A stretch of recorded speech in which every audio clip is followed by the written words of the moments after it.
Hoje vou explicar um pouco sobre dimensionamento de trocadores de calor. Eu sou a professora doutora Caroline Winter Catarim e sou engenheira química. O coeficiente global de transferência de calor, U, permite o cálculo do calor trocado entre dois fluidos em um trocador de calor. O coeficiente global U, ele vai incluir todas as resistências entre o fluido quente e o fluido frio no trocador de calor, incluindo a convecção nos fluidos e a condução na parede do trocador de calor, que normalmente é metálica. Esse coeficiente global, portanto, é o inverso do somatório das resistências e permite o cálculo do calor Q, trocado entre os dois fluidos.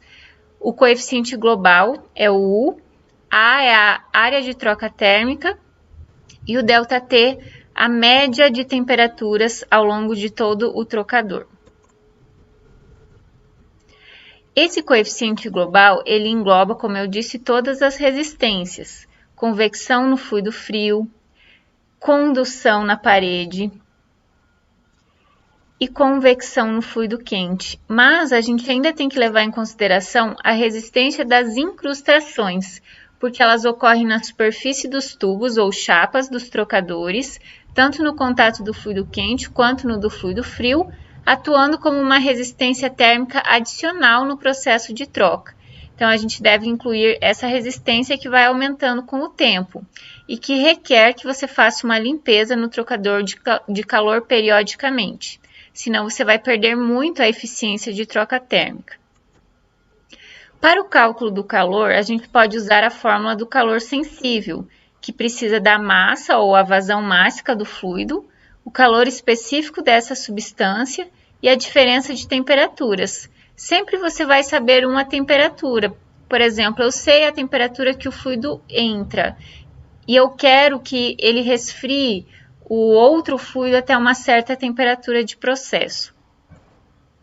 A gente pode ter um passe no casco, que é a parte cinza do trocador de calor casco-tubo, ou mais passes, assim como nos tubos a gente também pode ter mais passes, aumentando o tempo de contato entre os fluidos e, consequentemente, a eficiência de resfriamento, de troca de calor entre eles. Nesse caso, a gente está vendo dois passes nos tubos, o fluido que passa nesse tubo, ele vai dar uma volta e mais uma até sair. Quanto mais passes, nesse caso a gente tem 4 passes nos tubos, maior o tempo de contato entre os fluidos. Então, nesse caso, a gente tem 2 passes no casco, o fluido está entrando por aqui, dando uma volta, mais uma, para então sair, e 4 passes nos tubos, porque o fluido que entra pelos tubos está dando 1, 2, 3, 4 voltas até sair. Dependendo do arranjo que você coloca nos trocadores, você vai ter uma eficiência maior ou menor. Então, a gente pode colocar o fluxo em paralelo ou contracorrente. Qual é a desvantagem do escoamento paralelo? Os dois fluidos, tanto o quente como o frio, entram do mesmo lado do trocador.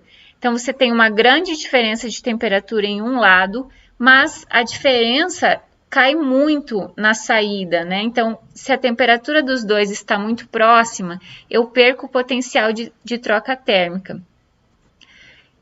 Isso pode ser melhorado usando correntes opostas. Quando a gente coloca correntes opostas, a média de temperaturas ao longo do trocador aumenta, aumentando a eficiência de troca térmica. Então, se a gente usar um trocador de calor com correntes opostas, como está mostrando aqui, o fluido quente vai entrar de um lado e o fluido frio do lado oposto. Então, a gente consegue aumentar a média de temperaturas ao longo do trocador, diminuindo a área requerida para trocar calor, já que a eficiência é maior para o fluxo de correntes opostas. Um dos métodos que a gente utiliza para o dimensionamento dos trocadores de calor é a média logarítmica de temperaturas. Então, se você quer saber mais sobre o dimensionamento de trocadores, marque uma aula ou agende nossos treinamentos.